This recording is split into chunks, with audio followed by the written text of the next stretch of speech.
And I'm Kathy, and we're the Thrive Life Sisters.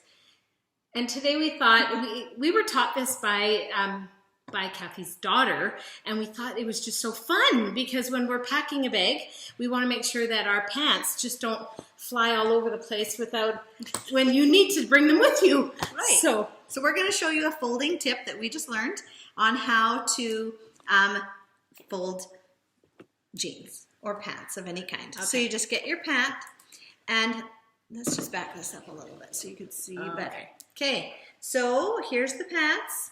You take the end and you fold it up just of one of your pant legs.